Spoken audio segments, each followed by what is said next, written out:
জলের ভাপে আটা কুলচা বানিয়ে নিতে পারবে খুবই সহজে। এতটাই ফ্লেভারফুল হবে যে রোজ রোজ বানিয়ে খেতে মন চাইবে। আর এইভাবে বানালে ঘন্টার পর ঘন্টা হয়ে থাকবে তুলোর মতো নরম তুলতুলে, আর খেতে হবে দারুণ সুস্বাদু। তো এই আটা কুলচা বানানোর জন্য লাগবে আটা। তো এখানে গমের আটা নিয়েছি, তোমরা চাইলে ময়দা দিয়েও বানিয়ে নিতে পারো। তো একটা কাপের মাপ করে 1.5 কাপ মতো আটা নিয়েছি। তোমরা নিজেদের প্রয়োজন বুঝে আটার পরিমাণটা বাড়িয়ে বা কমিয়ে নিতে পারো।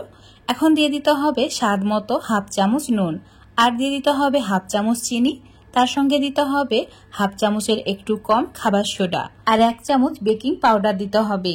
এখানে খাবার সোডার পরিমাণটা বেকিং পাউডারের তুলনায় কিন্তু কম দেবে। আর দিচ্ছি 1 চামচ তেল, তারপর দিয়ে দিতে হবে বড় চামচের 2 চামচ টক দই। অবশ্যই এখানে টক দইটা ব্যবহার করবে, তাহলে কুলচাগুলো একদম পারফেক্ট হবে। হাত দিয়ে একটু সময় নিয়ে এইভাবে ময়ান দিয়ে নিতে হবে। 3 থেকে 4 মিনিট ধরে ঠিক এইভাবে ময়ান দিয়ে নিয়েছি। এবার অল্প অল্প করে জল অ্যাড করে একটা নরম ডো বানিয়ে নিতে হবে। এই আটার ডোটা খুব বেশি শক্ত করা যাবে না, একটু নরম করেই বানিয়ে নিতে হবে, ঠিক এইরকম চিটচিটে আঠালো এই ডোটা এখন ঢাকা দিয়ে রেস্টে রেখে দিচ্ছি কিছু সময়ের জন্য। ততক্ষণে সেদ্ধ আলু নিয়ে নিতে হবে, তারপর একটা গ্রেটার দিয়ে ঠিক এইভাবে গ্রেট করে নিতে হবে। এখানে যে পরিমাণে কুলচা বানাবে সেই হিসাব করে সেদ্ধ আলু নিতে হবে। আলুগুলো গ্রেট করা হয়ে গেছে। এবার এর মধ্যে মশলা অ্যাড করতে হবে। বড় চামচের 1 চামচ চিলি ফ্লেক্স মানে শুকনো লঙ্কা কুচি অ্যাড করেছি, আর দিতে হবে স্বাদ মতো নুন, 1/2 চামচের একটু কম হলুদ গুঁড়ো, 1/2 চামচ জিরে গুঁড়ো, 1/2 চামচ গরম মশলার গুঁড়ো, আর দিয়ে দিতে হবে চাট মশলা 1/2 চামচ, আর দিচ্ছি আমচুর পাউডার 1/2 চামচ মতো। এখন অল্প একটু ধনেপাতা কুচি অ্যাড করে সমস্ত কিছু ভালো করে কাঁচা পেঁয়াজ বা কাঁচা লঙ্কা কুচি অ্যাড করা যাবে না, তাহলে খেতে একদমই ভালো লাগবে না। সমস্ত কিছু হাত দিয়ে ভালো করে মেশানো হয়ে গেছে। তো এখন আটার ডোটা দেখে নিচ্ছি সেট হয়েছে কিনা। দেখতেই পাচ্ছ খুব সুন্দরভাবে সেট হয়ে গেছে, একদম পারফেক্ট হয়েছে কুলচা বানানোর জন্য।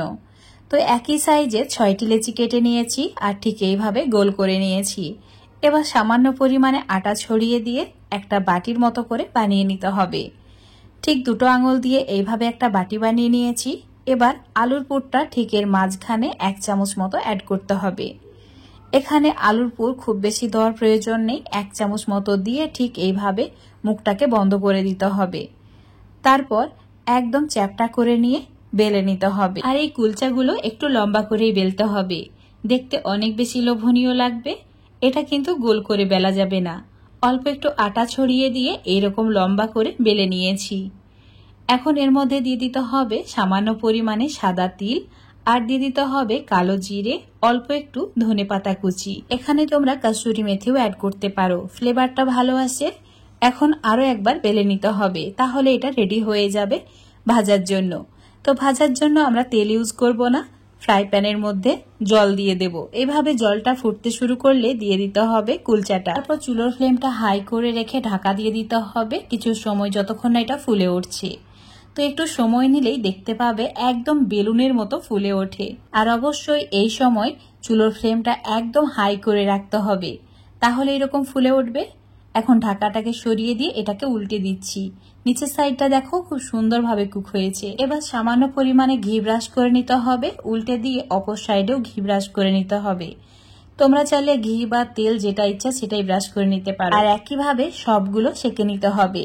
দেখতেই পাচ্ছ কুলচাগুলো কতটা লোভনীয় হয়েছে, আর ভেতরটা এতটাই ফ্লেভারফুল যে কোনো তরকারি বা চাটনির প্রয়োজন হয় না। আজকের এই আটার কুলচা রেসিপিটা যদি তোমাদের ভালো লেগে থাকে অবশ্যই বাড়িতে এইভাবে একবার বানিয়ে খেয়ে দেখবে। আর খেতে ভালো লাগলে লাইক শেয়ার কমেন্ট করে দেবে। ফেসবুক পেজ থেকে দেখলে পেজটাকে ফলো করে নেবে, ইউটিউব থেকে দেখলে চ্যানেলটাকে সাবস্ক্রাইব করে রাখবে আরো এরকম রেসিপিগুলো পাওয়ার জন্য। তো বন্ধুরা অবশ্যই এভাবে একবার কুলচা বানিয়ে খেয়ে দেখবে।